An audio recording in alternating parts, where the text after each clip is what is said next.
Hello, friends, and welcome to your Daily Detroit for Tuesday, March 21st, 2023. And man, this episode is all about the vibes. And it is not just me in the studio. There are two other guests. You've heard their voices on the show before, but we have packaged them together so that we have a 3-pack of Daily Detroit excellence. Across the table from me is Cheyenne Noserini. How are you? I am great. How are you, Jer? I'm bringing the energy here on this Tuesday, right? Yep, absolutely. We got a lot of fun stuff to talk about. And then to my left, Mr. Randy Walker. Hello, hello. It's good to see you, sir. It's good to be here as always. One of the things I want to start this conversation with is about Hazel's in downtown Birmingham. We had a really special opportunity to check out this place.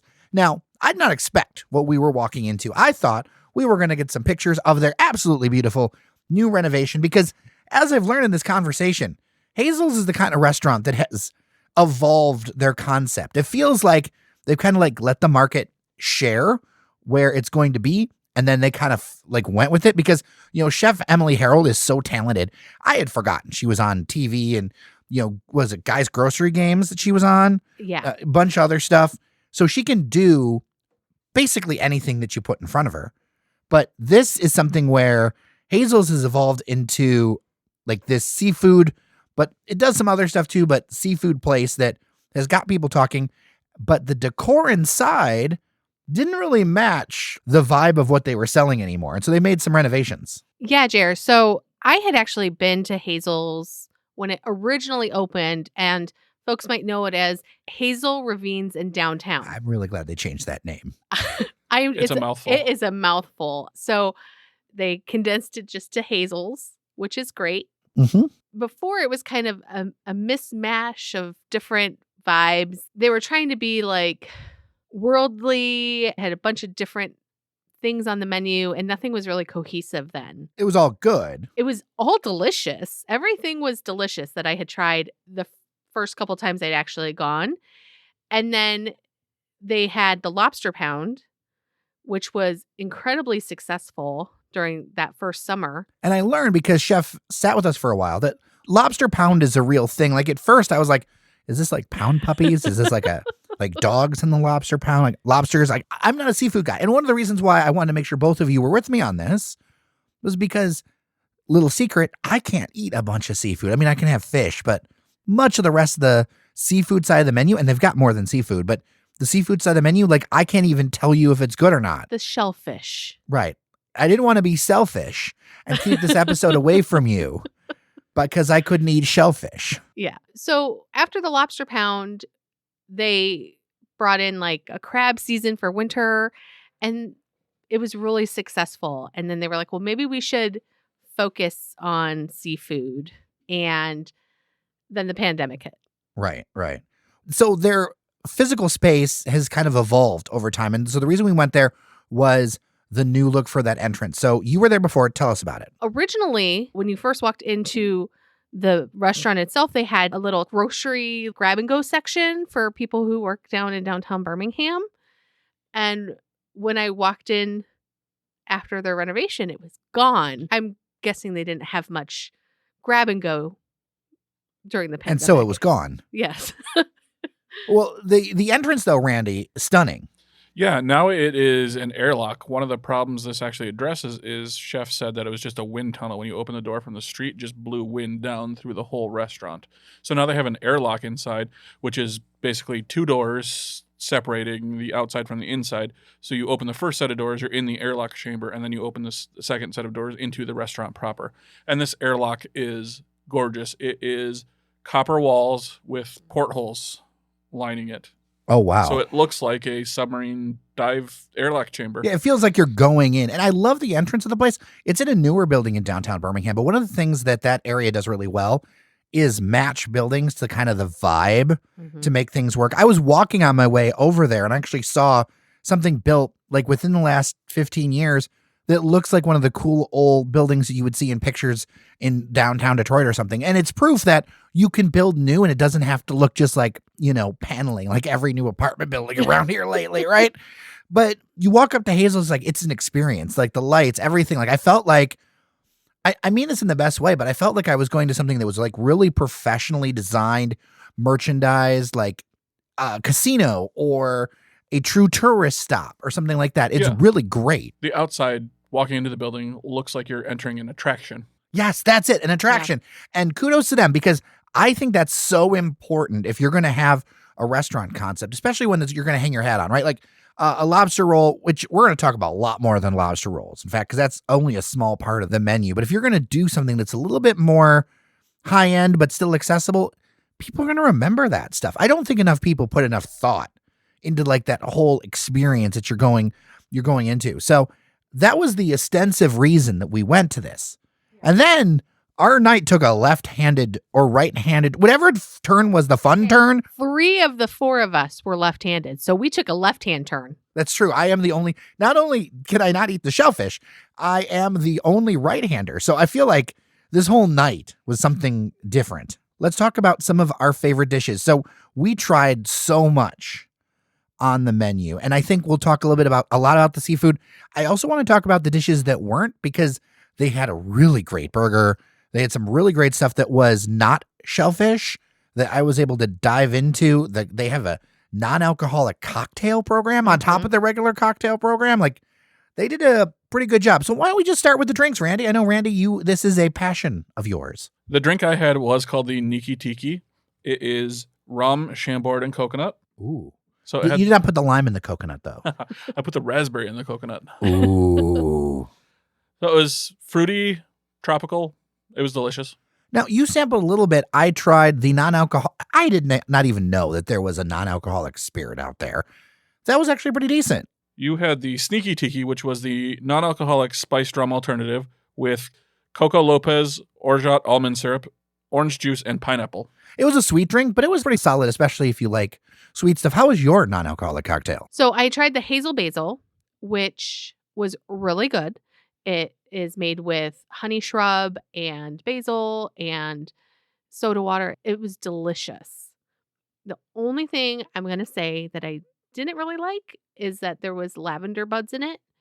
And I'm not really a fan of having like lavender buds like go into my mouth through a straw. I feel like the whole flower and cocktail thing, especially if you're going to be tiki themed, I get used to this because of the Mai Tai or whatever. I love a mojito where I get little pieces of mint with every sip. It's something to chew on when you're drinking. I like mint. I don't like lavender. So that's a you thing. It's a me thing. Okay. It's solely a me thing. It's a texture thing. I would get it again, though. Mm-hmm. I thought it was delicious. And then I also got the hot maca rita, which has a clean, non-alcoholic tequila. It also has lemon, lime, pineapple, and muddled jalapeno. Ooh. Gets a little spice, but that one was also very delicious. You know, Chef Emmele was telling us that because they have this dry cocktail list with non-alcoholic drinks, all of them except for the Sneaky Tiki are in Collins glasses. So that way, if there is anyone who's underage that orders one of those non-alcoholic drinks, any of the employees can like look and see. You can't be sneaky with your tiki? No, you can't. Because there are some parents who are like, oh, you're 16. Let's just try and sneak you a little drink. They'll know. Right. This was a solid entrance into the food, which, oh my, I felt like I had to be rolled out of there, Randy. We ate so much food. And we were there for almost 4 hours eating. Yeah, I feel like, it would be difficult to make it listenable, but some of the stories and anecdotes and understanding about this food, I really want to convey some of the details and some of the care to this, because every single dish had a story, had a purpose, and it painted a whole palette. So speaking of palettes, let's talk about Let's talk about the whitefish. Yeah. Because that was a favorite of yours. You love a good pate. The whitefish pate was great, and it came with accompaniments like shaved onion and capers. So you can jazz it up as you put it on the cracker. Okay. What's your favorite starter, Cheyenne? My favorite starter was, I'm going to steal it. Oh, a theft. I'm stealing it. This is my favorite dish of the night. We both really loved this dish. Oh, it was solid. It was so solid. It's the chips and dip. You would think humble French onion dip with chips. So all the things we're talking about, literally it's the chips and dip for you guys? It was so It good. was Oh my so gosh. good. Okay. Randy was dipping things in the French dip that wasn't even supposed He to be kept the with dip it. all night. Like He as did. different plates came, He just kept he the just dip in front hoarded of him. that dip. He was the dip king. It was great on the potatoes that came with the fish. So good. There's so much thought and care into it. But what was your favorite starter, Jer? Well, it's hard for me because, again, I have the allergy. So that gives it a little bit of a difficulty. I'm not going to lie. I like a good hush puppy. And there was like depth and flavor, and there was something to it. Hush puppies in general, I have avoided because I've heard so many horror stories. But this, I feel like this was a great experience. It was a solid hush puppy. And the butter that came with them. That was a great dip. That's another thing. This is the house of dips. Oh, yeah. So many dips that go with the thing. And then there was also that, The Georgian. yeah. So let's cheese talk bread. about that Georgian cheese bread. Yeah, so you might know it as khachapuri, the name. It's from As the- you do, because I always knew it as Cacciapori, didn't you? Everyone knew it as Cacciapori, Randy. It is a dish from Not that we knew it as Georgian either. It is from the nation of Georgia, not the U.S. state of Georgia, in case there was any confusion. But it is a nice, light, but still chewy bread formed around cheese that is then baked and topped with an egg yolk. And before you eat it, you stir the egg yolk into the hot cheese to help cook the egg yolk and make a nice sauce. It was probably my number 2 favorite. It was That the onion dip was it was the lightest but most filling Yeah. cheese bread I've ever had in my life. It was so good. Chef Emmele uses a blend of cheeses she can get here instead of the traditional cheese, but I Well, because the wouldn't know traditional the cheese you literally can't import, right? yeah. Yeah. It's just fascinating to me because there's so many stories behind all of these. There was also, we tried the popcorn Cooper. That was delicious as well. I loved that dipping sauce. The dips. Again, the Another dips. good dip. So many dips. Hazel's, the dip queen of Birmingham. So this was something, Randy, that I couldn't touch. In fact, I kind of had to look away because of my own proclivities. But you dove into raw oysters, and I am not just one raw oyster, 2 different kinds across a plate of them. You are a trooper. Yeah, Chef Emmele and I split half a dozen oysters. You got to try them just out of the shell first to see what they taste like, and then you can add your toppings. There was a squeeze of lemon available. There was horseradish. There was cocktail sauce, hot sauce, and a mignonette sauce. And I liked just the squeeze of lemon, or I did do a dollop of the cocktail sauce that they make in house, and that was pretty good too. I think the last thing we tried were the Cajun mussels. I had some. Randy, you had some. I like the mussels. They were great. They had a nice spicy broth with some andouille sausage in it. And then there was the loaf of crusty bread to sop up that rest of that sauce. That was great. You both were troopers. Then I saw the fish. Just the fish came out. And if you're into fish, like I remember I've been on dates, all the other stuff. People get really excited about a whole fried fish. And from when I say whole fried fish, like you could look at it, like it could have, like it was. It could not- look at you. It could look at you. Yeah. And Randy, you just went like chunk after chunk. You were just like, "Arr." Yeah, you just take a piece of fish off the bone. There was a Peruvian ají amarillo sauce to dip it in. There were some house-made pickles. There was a little tostada to kind of pile up with the fish and all the toppings. I tried the Peruvian sauce with the potatoes, which, by the way, good fry. Can we mention good fry? Good fry and Good potato? excellent crispy potatoes. Mm-hmm. I could go just for those. For sure, for sure. The non-seafood fare, let me tell you, the fried chicken, here's the thing, like Chef Emmele has won competitions with making burgers. Mm-hmm. It's just everything. Wasn't she also like a pizzaolo or whatever? Yeah, she does Yeah. pizza too. So it's like anything is possible out of this woman's kitchen. And to have this good of a chicken with white pepper, that threw me. And then this good of a burger, because I mean, I praise the Grey Ghost burger on this very show, and I still enjoy it. But man, she's not lying.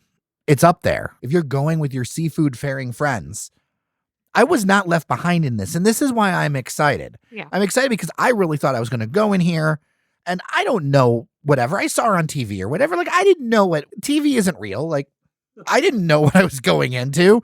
Right? Like you and I talk all the time about like the Food Network shows where they compress everything down and everyone's racing in 45 seconds and whatever. Sure. But I wasn't left behind here. And this is why I'm extra excited about this visit, because although it is a primarily seafood place, The other things are still done with care, and that burger was really solid. It was like a double layer burger. Yeah, those patties were nice and juicy. And then I think the thing for me that pushed the burger over the edge was the dill pickle aioli. Yeah. Yes. Yes. Yeah. By the time the burger came out, I was pretty full. Like I was like kind of like I'm not sure how we did this. I mean, we were there for quite a while and we were pacing ourselves. Obviously, like things came out in stages. But I was like, I am so ready to try this burger. I was like saving room for the burger, and the burger came out and I immediately cut into that bad boy.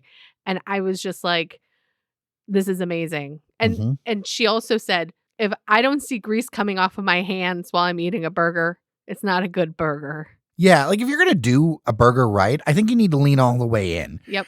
As I've gotten older, what I've realized is that you just got to get the good stuff. And if you're going to do something that is, I mean, no one's going to argue that a burger is healthy for you, right? So, but if you're going to do it, go all the way in. Fish and chips were solid too. Yeah. It's hard to like gauge it, but I mean, it has all of the things that you're supposed to have in fish and chips.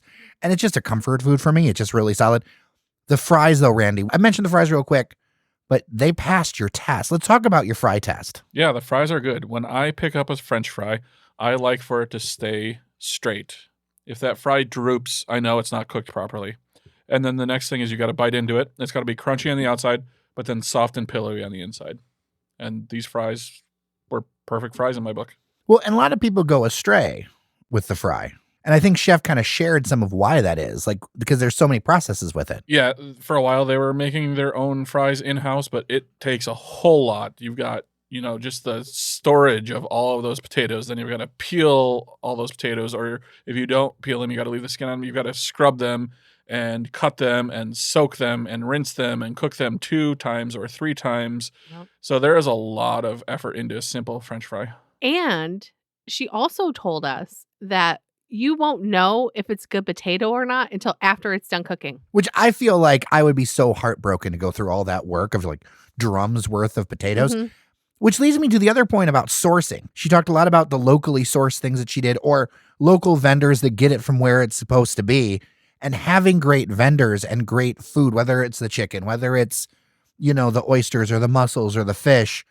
Those kind of vendor relationships is so key. And I think dining has kind of evolved a bit. People get mad or whatever, but I think there's kind of 2 things. There's like your fast casual, and then there's your something like this that's a much more curated experience. Definitely, like, as far as what you get, I feel like the pricing is good, but that weird middle where that's basically reliant on like the Gordon food service, I think that's going the way of the dodo bird. I hope so. Food service to freezer to deep fryer is just why. You can go to the grocery store and grab the same thing out of the freezer. I don't know why so many restaurants open just dumping things out of the freezer into the deep fryer. I like to call that bowling alley food. Sure. But you can make a good... I know, but I will say there's something like every once in a while and be like, man, I could go for some like bowling alley food. I don't ever do it though. Like the nachos you can't get at Warlo's right now? Yeah, but I agree. Like everything on this menu has so much thought put into it. So one of the things that I love about the whole vibe of Hazel's is that there's so much thought put into each one of these menus. Every season gets a new menu. So there's 4 seasonal menus and it follows the seafood calendar, if you will. So January through March is Crab Trap. April through June is Eastern Shore. July through September is Lobster Pound. And then October through December is Pacific Coast. So each one of those menus has a specific theme and different takes on the dishes. So there's always something new. Those are all great points, Cheyenne. Before we wrap this up, I will say 2 things. Number 1, try the key lime pie made with real key lime. Number 2, I will say this is not sponsored. This is something that, yes, they provided food for us, but this is not like an ad for Hazel's. This is something that we came together literally, and we thought we were going to go into an airlock and see some pretty copper. And all of a sudden, we ended up rolling our way down Old Woodward in like some sort of hubbled, gluttonous mass of 3 people. So it was a ton of fun, and it was a lot of fun to do all this with you all. It was a great experience, and also thanks to Chef Emmele for sitting down and talking through the meal with us. I feel like I learned so much, like just stuff that'll help going forward, Yeah, she was wonderful. And if you want to check out more, eatathazels.com. Well, what an episode, everyone. Sure was. And you know what we've been enjoying in this episode? We've had no sponsored content here, but I'm going to say that we have something for our listeners. If you are so inclined, in my hand, in Randy's hand, in Cheyenne's hand, they are our custom etched Daily Detroit Rocks glasses. Randy, what are your thoughts on these glasses? These are nice, hefty glasses, good for a cocktail, and the etching is nice and smooth, but it has the texture. Like, you can tell it's etched, but the etching is not rough. Yeah, showcasing our excellent Daily Detroit shield, representative of the history of Detroit in 3 different countries that Detroit was under at one point or another, as well as in 3 sections for the 3 counties that we cover, Wayne, Oakland, and Macomb. And the shield is reminiscent of our freeway system, which ties all of us together, which I know some transit people will be upset at me about, but it is the truth that we are tied together with that. And if you look in the studio, you will see all kinds of transit nerdery. Because I'm a big dork for transit. But this is something that we're really proud of, Cheyenne. Yeah, we have spent a long time finding somebody who could do etching on our glasses. Yeah, and this was a Herculean journey for you. It's been a long time, Jer. And that's why I'm so glad that we finally have them. And so they are available for our members at patreon.com/dailydetroit. The $10 tier, here is the deal. Local media requires local support to succeed. We do this because we love it, but also it takes resources to make this thing happen. You know, there are hours of editing, you know, with these shows. It's going out and prepping for all this stuff. And yes, there's absolutely fun and love in it. But in order to put together a halfway decent product, it does take time and effort. And it's the variety of things that we cover too. Obviously, the vibes of an episode like this, but also diving into the issues that are important and interesting in our region. So local media requires local support. Patreon.com/dailydetroit. Get yourself one of these etched glasses, and our undying forever thanks for being a member and supporting the project.